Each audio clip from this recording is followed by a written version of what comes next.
Old Fart on Dating, What Do Men Want? Written and narrated by Peter J. Merrick.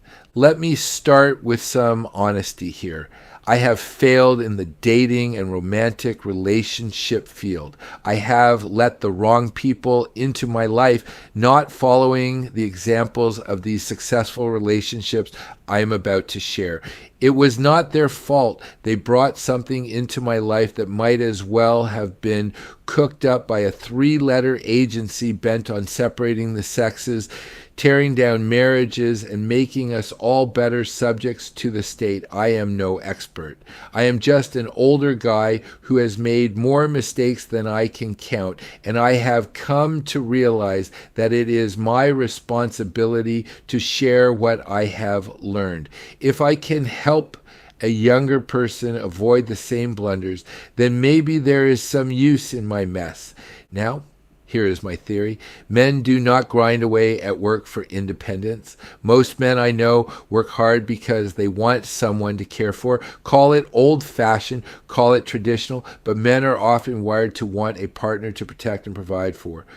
On the flip side, I have observed that when women make money, it is often for their independence, and that is great.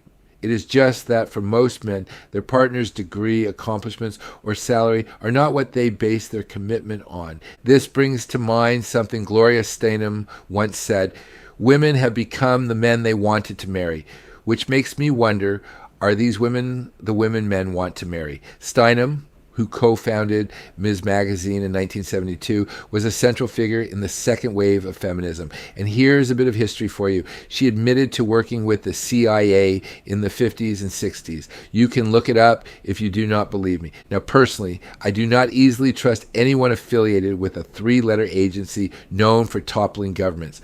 Sometimes I wonder if certain folks in that agency might have had a hand in fueling the flames of division between men and women. If you want to destabilize a society, what better way than to weaken its family structures? It is easier to control individuals when they are isolated, right?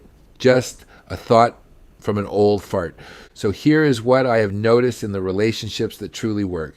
The couples who make it, who build something strong and lasting, do not compete with each other.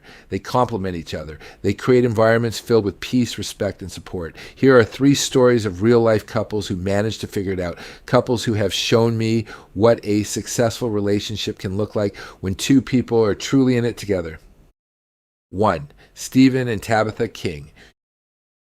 You know Stephen King, the legendary author behind Carrie, The Shining, and hundreds of other works that keep us up at night. He has sold over 350 million books. But did you know that his career almost ended before it began? When he was writing Carrie, he hit a rough patch and threw the manuscript in the trash, convinced it was not good enough. But his wife of 53 years, Tabitha, believed in him. She pulled that draft out of the garbage and told him to keep going. She was not trying to outdo him. She was his support, his peace, and in return he devoted himself to her. This, I believe, is what many men are looking for, not a rival, but a partner who believes in them. 2. George and Helen. I once knew a remarkable couple, George and Helen, who both earned the Order of Canada and the Legion of Honor, France's highest civilian award. They escaped Hungary with nothing after the 1956 revolution and started from scratch in a new country. George became one of the world's top builders, creating landmark structures across Europe, the Middle East, and North America. Helen was a force in her own right, with an incredible ability to shape reality. One day she told me, "I am not a feminist." This caught me off guard, but she explained that her role, as she saw it, was to support her husband fully. She did not need to compete with him or prove herself in other ways. She was his peace, his partner, and in return, George gave her the world. Together, they built a life of extraordinary purpose, all because they complemented each other instead of competing. 3. The artist and his teacher.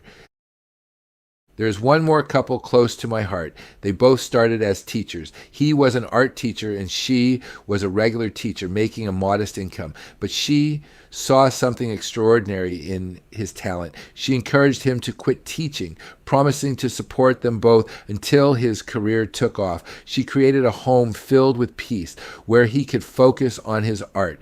Today, his paintings sell for $250,000 to $1 million. She did not need to outshine him or measure herself against his success. She simply believed in him, and together they built a life of mutual respect and fulfillment. What I have observed in these relationships is that they thrive when there is no competition, only support.